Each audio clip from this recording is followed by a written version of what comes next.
Hello everyone and welcome to what's gonna be another Raid Shadow Legends video. Now for this video I'm going to be making the first of what I really hope to be a whole series, and the theme of the series is going to be faction wars. Now as you can see on my screen right now, I have open faction wars and I have finished them all simply by playing long enough and grinding for stars and to solve all faction crypts to get 3 stars and eventually get this amazing legendary champion Lydia the Death Siren. And by doing so I thought maybe I have collected and earned enough knowledge and information that I can pass on to you guys, so you can hopefully get the same legendary champions and do it even faster than I did, because obviously as I was doing it first time I didn't have really too much guidance. Obviously I looked at videos from other content creators like hase and Ash, especially because Ash was really, I think, the first content creator I was following on YouTube.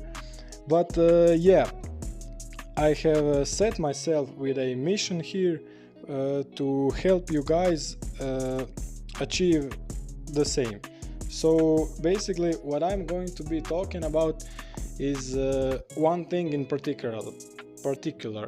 That one thing is going to be that almost every champion in each faction can be used to solve and to 3-star the whole of the faction crypts for that faction specifically.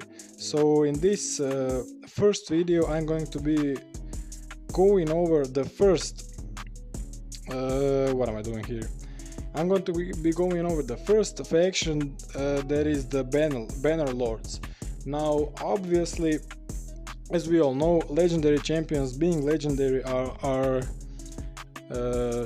great and all, and they have a lot of utility and a lot of use cases, so I'm not really going to be covering them, because if you have a legendary champion case, most probably you're going to use them in faction wars. So I'm really going to be focusing on epic, rare and uncommon champions.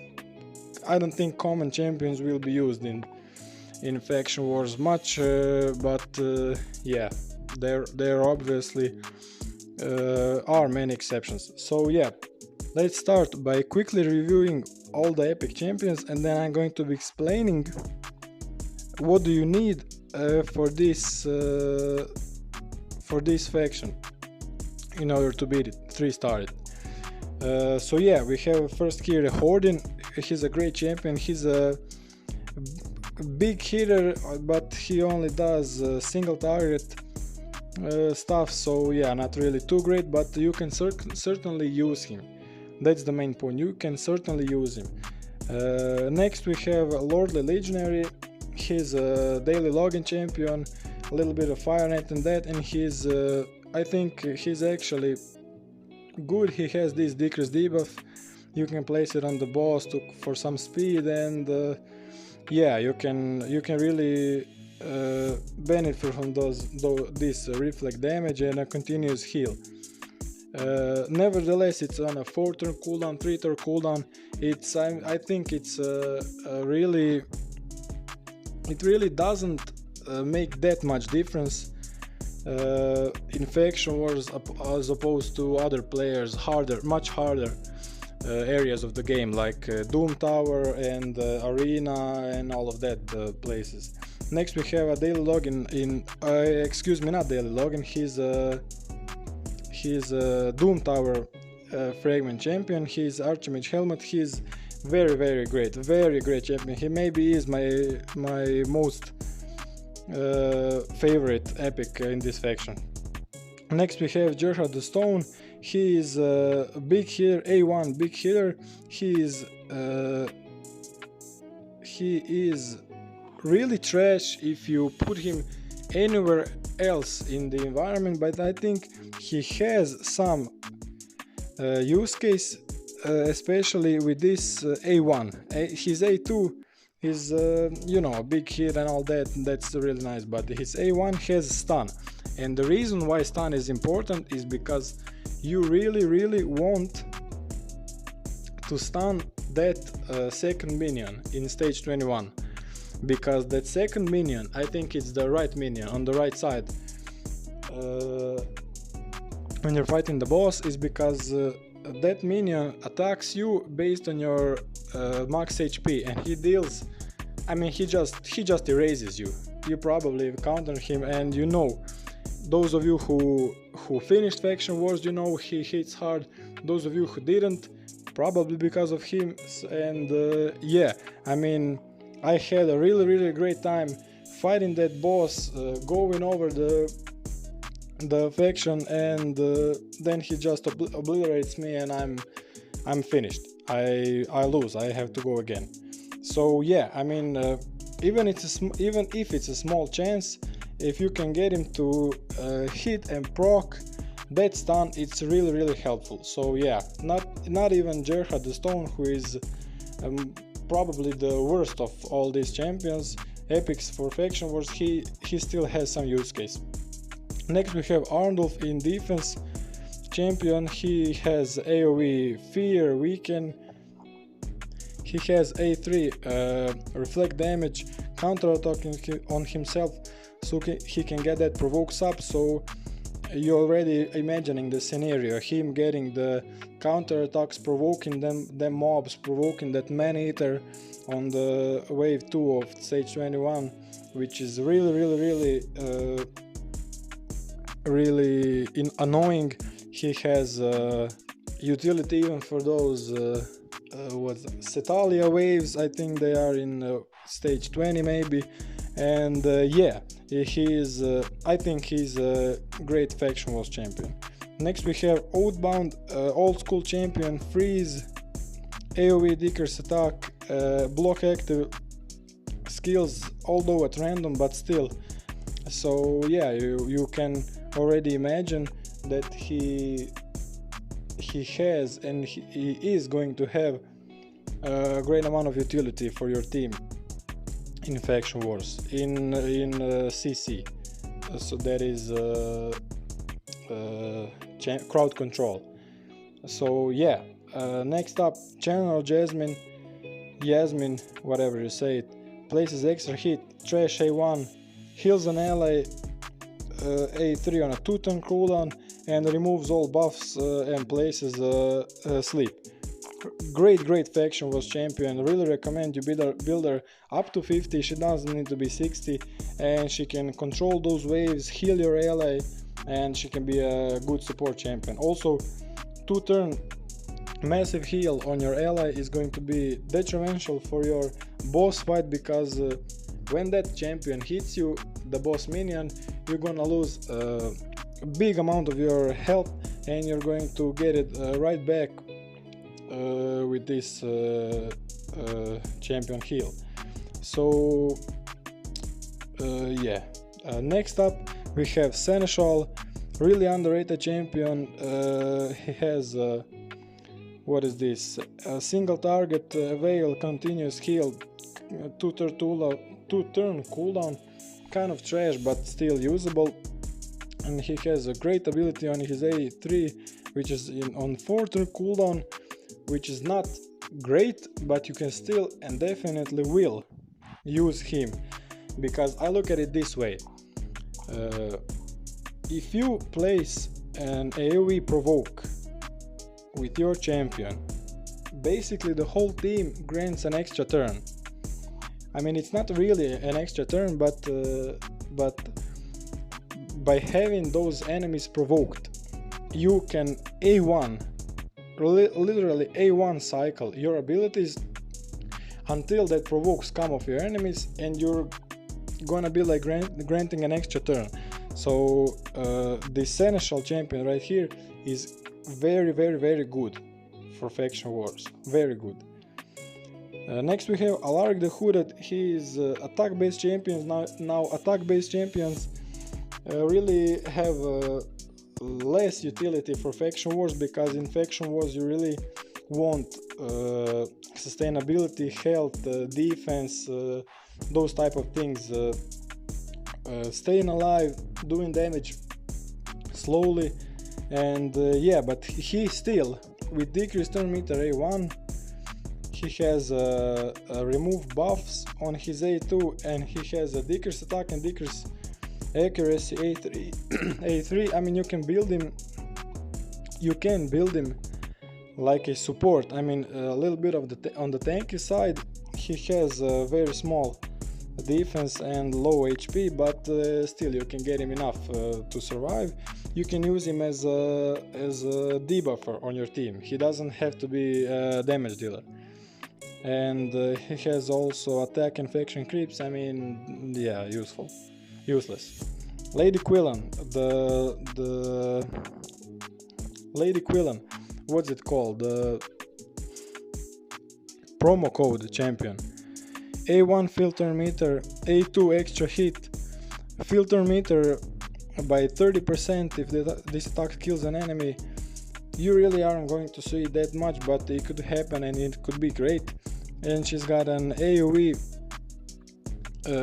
big smack. I mean, it's, yeah, as I said, attack champions, nukers really, unless they're bringing some other debuff or a buff for your team, they are not that too great. But she's still on those lower stages. She is still usable, which is important. Sir Artimage, another attack champion, decrease defense, decrease speed A1, removes all buffs, then attacks, will ignore defense. Yeah, earlier stages, fast clears. I mean, yeah, attack champions are not too bad if you're trying the what's it called, the strategy that enemies can't kill you if you kill them first. I mean, it's a little bit harder to accomplish that, and maybe you certainly are going to fail at some point. But yeah, it's lottery, and if you like it, I mean, I used to do most of my faction wars that way. I'll try to nuke them, and if I fail, I'll go again, and so on. Knight Errant, what's he got? Leech A1. There's that stun, big stun, 4-2 cooldown, greater chance to place. So yeah, really useful for that stage 21 boss fight. Really useful. A2 stun, really useful for that stage 21 boss fight. And on the A3 he has weaken, damage increases, yeah, all that, very nice. Defense in dungeons, useless for faction wars. But yeah, just because of this, I would argue, let's say the reviews. Yeah, they're actually really nice. 4.7 faction crits. I would argue that Knight Errant is a champion that can and will be useful for you in stage 21 faction wars. Even if he is squishy, like really squishy with that base defense, he's got a nice base HP, but again, building with accuracy, building with enough HP, and he'll last through the fight. Next we got a Stag Knight. You all know about Stag Knight. I mean, decrease speed A1, decrease attack, decrease defense A2, 3-turn cooldown, increase accuracy passive, moving on. Masked Fearmonger, trash champion, but yeah, let's see if we can make a case for him. A1 decrease turn meter, A2 fear for 1 turn and placing a decrease speed for 3 turns.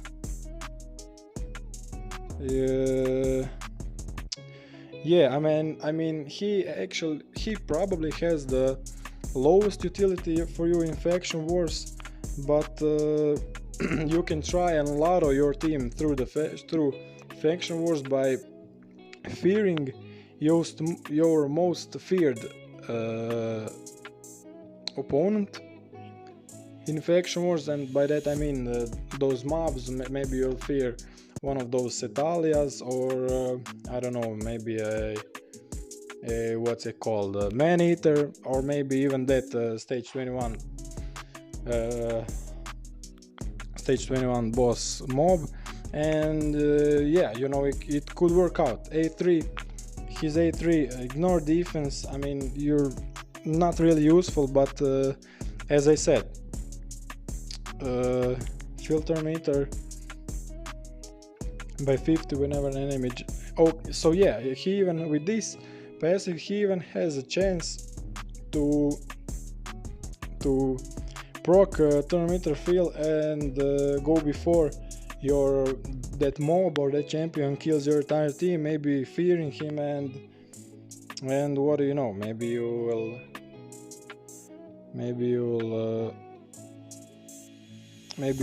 win. Next we have Gisgard the Child, A1 decrease attack, AoE provoke, A3 increase defense, increase attack, filter meter, really great champion. Defensive action creeps. I mean, yeah, he's besides the legendaries, maybe even better than some legendaries. I think he has the most utility for faction wars out of maybe even all of the epic champions. Aelfring, decrease attack A1, AoE continuous heal, filter meter increase attack, removes all decrease attack from all allies. Very nice for faction wars. I mean, you can see the utility just by going through his kit simply. Speed in all battles by 50. I mean, he is placing decrease attack on the enemy team. He's healing your team, filling turn meter, placing increase attack. Really nice support champion. Lady Annabelle, you probably heard her because of the Bomal solo strategy. Maybe I'll even do a video on that when I build her. She has AoE leech and decreased speed, providing your team going faster than the enemy team, and also healing your team by hitting them enemies. And what she has, A3 swaps HP with the target ally. If her HP is lower, places a revive on death. If yeah, basically, so whoever has the lower HP gets the revive on death. And revive on death is a really cool and a really nice buff, which I'm trying to utilize more in the future. A1 is a heal of her by 3%, and the passive in which she heals by 50% whenever an ally or an enemy dies. So basically, as you are going through the faction war stage, you're killing those enemies and you are healing her. So she's going to be the least in the what I say, the least. I mean, she's gonna die last, if she's gonna die at all. Next we have epic champions. First one is Rowan, heal reduction, stun, there's that stun again, and poison. I mean, by now I'm gonna go over these kits and explain why great champions are great shortly, and why the trash champions, which you thought you're trash, are going to be useful, and you can use them. Rowan being one, of course, she is great for that boss fight. Azure, HP champion, stun on the A1, even better, he has a stun on A1, so really no cooldown on that stun. He has ally protection, really nice against that mob that hits you based on your enemy max HP. And yeah, which he has shield, A3, extra hit, stun, not really too great, but yeah, still a good champion. LHP in all battles by 25%, really nice as well. Then we have Warcaster. Warcaster is actually used in a lot of those unkillable teams because of his block damage for one turn on a 4-turn cooldown, and even with that 4-turn cooldown, with that 1 turn block damage on a 4-turn cooldown, he's really nice for faction wars. He has AoE block buffs, huge ability. I mean, that's so huge. I can't even stress how huge AoE block buffs on a 3-turn cooldown, even if it's not 100%, it doesn't matter. I cannot stress enough how huge that ability is, because if you have a mob which has, I don't know, 150,000 HP, and he gets on himself increased defense, strengthen, and continuous heals, all of that bullshit that you don't want to see. That's just, I mean, yeah, you really don't want to see that on them. And this debuff block buffs enables for you to go and kill those enemy mobs faster. A1, 40% chance of stealing 2 random buffs, 50 when booked, even better. Void ally crit rate in all battles by 23%, kinda useless, but yeah, we really don't care at this point. Next we have Ursula the Mourner, great reviver. I don't need to go over her kit. She's just yeah. Actually, she is the single greatest out of all enemies and excuse me, out of all legendary and epic champions, aside Marichka, she is the greatest faction war champion, just because of this ability right here. Increased defense and strengthen, and the revive all their allies with 75 HP and fill their turn meter by 50% on a 5-turn cooldown. Man, what do you want more? You know what I mean? What do you want more for faction wars? Reviews 5s across the board, 4 point somethings, but doesn't really matter. Those are all the epic champions, and now as we go into the rares, I'm going to be going over them slightly harshly, because I mean, as you are clearing past the second boss on faction wars, you are probably having at least 2, 3, 4 epics, maybe even more, some legendary champions on your team. Let's say no legendary champions, you still have 2, 3 epics on your team, and really there are just a few rare champions that you need and you can use efficiently in faction wars. Crossbowman, although he has a nice stun and a decreased speed on his A3, he is not one of them. Valerie, she is great. Now she has basic A1, increased duration of all buffs on all allies, placing increased attack, A2, and she has a shield and a heal on her A3. I mean, yeah, it's on a 5-turn cooldown, but it's it's a very nice ability. LHP infection creeps as well. Yeah, she's really nice. Grandmaster, still not one of them. You're not going to be using him. Myrmidon, he has AoE decreased attack, ally protection, continuous heal. That's actually really nice. He'll have some use cases, and you definitely can use this champion even in the later stages of faction wars. Misericord, a AoE hitter, attack champion. You can use her to some extent, but I don't think she's going to be lasting long in those later faction war fights. Preserver, she has that, where it is, 100% freeze on A3, which is on a 4-turn cooldown, and it's on a single target, so I don't think it's very useful. And yeah, that's about it on this champion. Not really useful. Courtier, he has remove buffs. Yeah, remove buffs on a single target. He has AoE 2 times. Each hit has a chance of placing Wait a minute. AoE 2 times 33. What's that? 33% chance of placing a 30% decrease speed.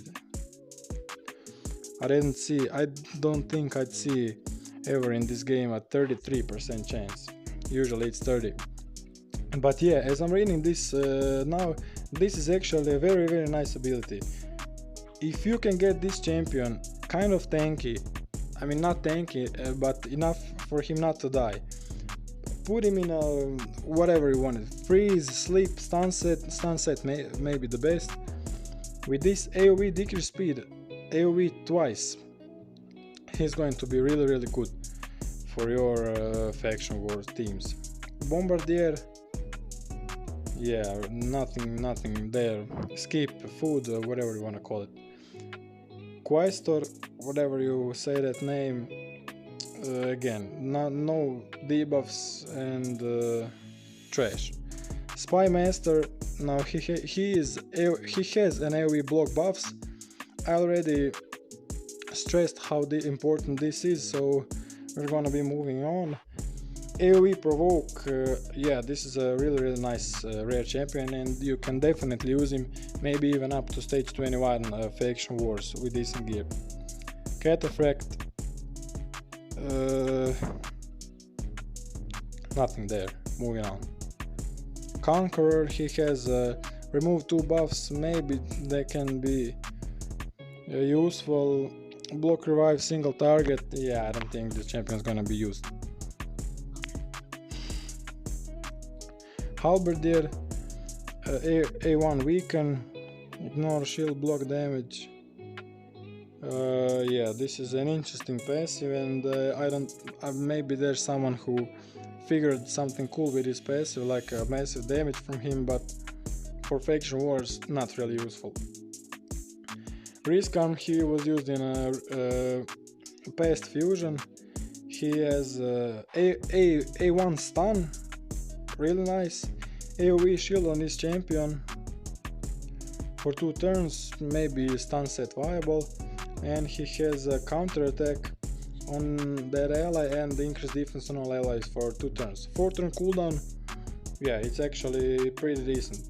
Nice base stats, maybe low on the speed, but it's not so bad, and yeah, nice champion. Chevalier next. He has increased defense, he has a stun on his A2, I know that. It's actually a 75% chance on a 3 turn cooldown, so you can definitely use him on that stage 21 if you really don't have any other options for crowd control. And yeah, A1 and A3 are kind of, I mean A3 is actually real nice. It's increased defense and continuous heal on a 4 turn cooldown on all allies. And he has a useful aura, which is ally defense effect increased by 90%. So yeah, you can definitely use this champion as well. Vanguard, A1 decreased defense, A2 provoke, passive, nothing great. Steadfast Marshal, he has a veil on this champion, increased defense and grants an extra turn. A1 provoke, I mean, yeah, maybe you can use him in earlier stages, but as soon as you move on from those weak opponents in faction wars, he's out of your team. Then we have a dagger, who is I think she is really nice, decreases target stun meter, AoE decrease defense. Yeah, she is one of the few AoE decrease defense champions in this faction. And yeah, what's that A3 do? It does decrease attack. But yeah, as I said, even if the rest of her kit is trash, she is actually really nice just because of that decrease defense on a 3 turn cooldown. Albeit 75% chance, but yeah, who cares? She's actually really on the squishier side because she has really low HP, really low defense. I mean, what are those stats? But yeah, you can throw her in with some support and you'll be good. And yeah, that's for the rares. For the uncommons, there is really, I think, 1 or 2 champions which I'd like to highlight. It's this champion commander who has this ability Quick Heal on a 3-turn cooldown, which heals an ally, and when that ally is fully healed, fully fills the turn meter of that ally. So yeah, you can really use her as a kind of a grant an extra turn for your ally champion on your team. Stun A1 maybe in some of the early stages is nice, and yeah, the second champion I wanted to highlight is, I think, Fireblade, because she has never mind. And on the common champions, Bandit, he's actually the best champion in this faction. I'm just kidding. He's trash. Get it out of here. So yeah, guys, I think that's gonna be it for this video. I mean, you really wanna you want to make your champions tanky, make them fast enough, make your support champions fast enough so they can heal your other champions. I think that in banners, look at this offer. I am buying nothing. I think that in banner Lord Crypts is the first boss is the one that what it does, maybe some fear. I think the second one is that hits you based on your max HP and stuns and all that, and the stage 21 boss is the one that